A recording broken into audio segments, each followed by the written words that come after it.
This is the Ponderous Brick Thinker with a castle update. And the update is, I'm going to edit the first rock side that I did. After completing 3 to a level that I'm satisfied with, I believe I developed and improved a process on how to approach a design feature like this. And then also I'm going to start working on the browns to see what would be the best pattern of color mix.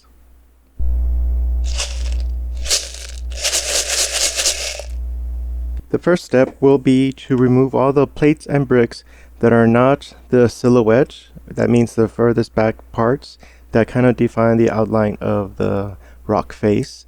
That way I can see more or less everything is where I want it and be able to adjust the shape ever so slightly as I want. I don't really see anything in the foreground or in these plates here that I want to keep, and so this will give me an opportunity to rearrange these pieces as I see fit. I paused here to reflect on the progress so far. I kept the diagonal, cleaned it up a bit, and you will notice there is a large area of dark gray. I am purposely putting that there so that it serves as a backdrop to what will be spikes coming down this way. The reason being is that on this side there's not too many spikes. This side they are. So in order to kind of meld both sides, this is the meeting point. And also you'll notice that this is a recession like this right here. And while it can still look good that this becomes a block that's pulled away from the mountain, because here's like the defining places for that block, this I'm going to try and protrude it in the opposite direction so that it is further away from the green base, unlike pretty much what I did in the other places where I've kind of followed the line. But having it further away will break the squareness of it, and I believe this will still work in terms of having its own character right here. This right here will maintain the steep aspect of this side so that it becomes steep further out, and then the spikes coming down this way. That's my overall intention for this face. The other thing I just want to reflect on is this right here kind of reminds me of what they do in theater sometimes, in which they paint the scenery on cardboard or plywood, a flat surface, and they can have several layers, and that works. So this can work as a solid color. The reason I'm doing 4 colors is so that I have a chance of being able to cover all 3 bases with a rocky surface. If I had just relied on 1 color, for sure I would have already run out. So it doesn't have to be this rough or as many colors, but it can be more simple, more refined. This is just the approach I'm taking with having a rough surface as the ground, and then the building itself will have more smooth and curves. So that's the progress so far. Here is what I have for the protrusion. It is going to be 10 plates away from the surface here, because it's estimated for 5 plates for 2 stud distance away. So it's going to be a total of 4, and I need 10. So here's the 9 plus this plate, and it should all work out. It is hanging away from the surface, so hopefully when I build the rest of it, it's going to be okay. We'll find out. In other news, since it is going to be 3 bricks away from that plate, I can just use bricks for this side, which will be an interesting challenge to see how far I can get without having to use plates to create that kind of steepness effect.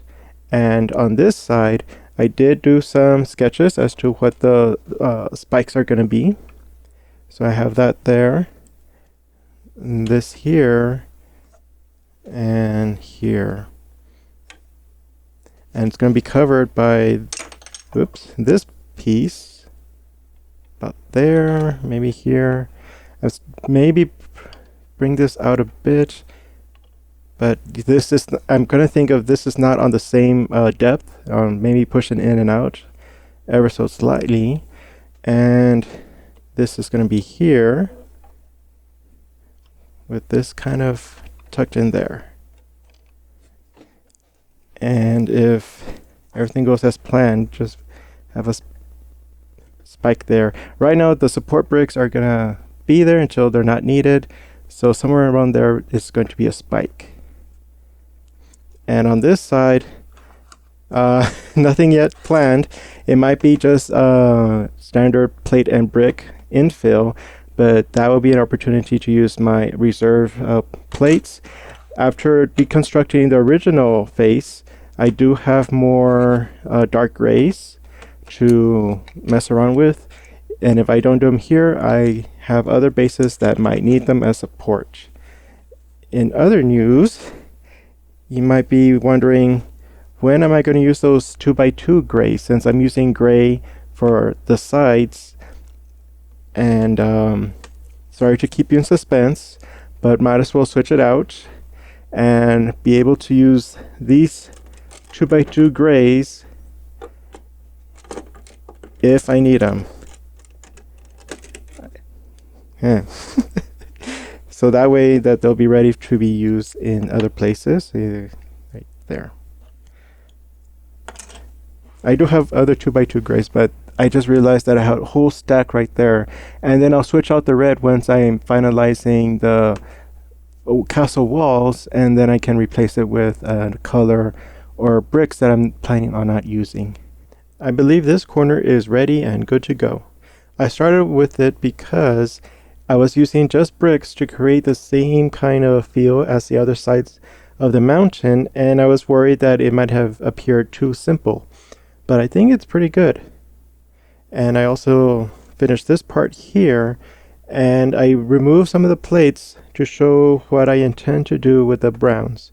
Because this is the same grid as this, it's fine that I use a single line of studs to create the boundary. The browns are still going to be touching this all the way here, and then at this point the browns are going to follow this axis right here. The precise height is going to be different from this grid of studs, so I needed to have some variable height so that it can fit normally. I have this much to play with, and hopefully I'll find that height. But I believe if not, I can always extend the dark gray a little bit higher and then just continue upwards. Another thing I wanted to show was the design process. I created this, looks great, and then this is what I originally planned, and it's all of a sudden it's a straight shoot, very flat.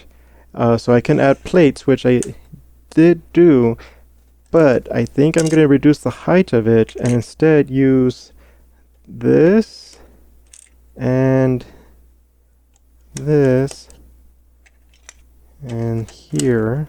So that will be the ultimate height, but then I can do this there, so that there is some continuation of this kind of texture, intensity of brick and plate, just a little bit more up, and I think it will look better in that respect. Another thing I wanted to point out design wise has to deal with the browns. After considering much of what it means to have this the natural, so it's going to be very varied, and then this is what's built as an in-between, by all respects this should be more flat than the mountain. By that I mean it's not going to be as intense as I think I was going for here. So it's going to be maybe a level and then another level. So it's going to be straight lines, but just not consistent throughout this corner. It can start high and then go down, and then this level, and I think just straight through. I'll have to think about that because it's going to touch the rocks there. But what's going to be above the browns is the final stone wall, or the color of whichever that is going to be. So then that can actually touch there. So if I just be consistent and have a run of same level and then change it, I think that'll look better and make more sense than have it be as jagged as the mountain. So at long last, here's the revised version of the rock face. It is pretty much close to what I had planned with the sketches, with the peaks and the different levels. And I like it. It has some purpose, it has some direction. And here's a rotation of the castle base, or the base for one of the towers.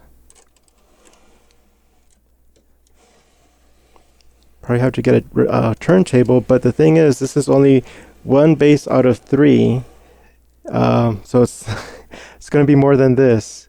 The other thing I want to do is to do a color study of the different colors of browns. It's going to look different from this side, where I use the smaller pieces to make a lot of little hints of the color here and there. But I'm wondering if it's better with the number of bricks that I have, if I make chunks of a singular color and see how that looks. So it's not as color intensive, but the colors are still going to be there, but just in larger chunks. That will be the goal for, I think, this side. It's not as large as the other gaps or the other corners, so this one's next. I cover the corner with the brown colors. As you can see, I included smaller bricks combined with larger bricks, and they made a larger color on the surface. I was worried here because it started to look like banded geologic layers, which I was trying to avoid.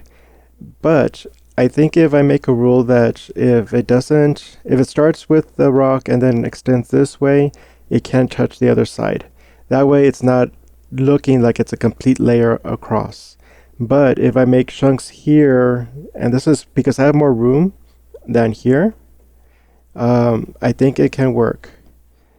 So I'll probably have to put some color in there and see how that looks. But overall, I'm pleased on how it looks. It looks more stately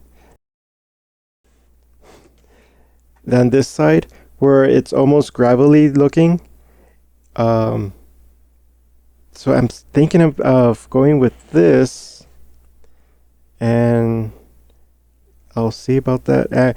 If anything, I'll probably work on the other bases, the rocks, because I have that down, and then I can look at another example of how rocks cover a corner and go from there. Again, this is pretend it's the castle walls. It can cover the green plates.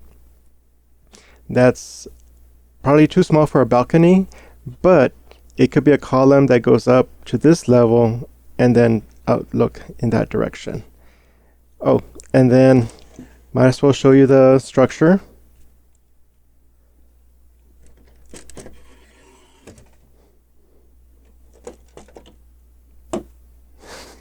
That's all the browns I needed to make it look how it did.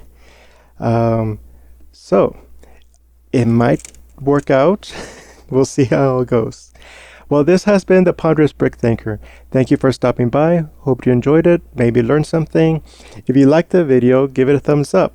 And if you want to see how this project turns out, go ahead and subscribe. See you next time.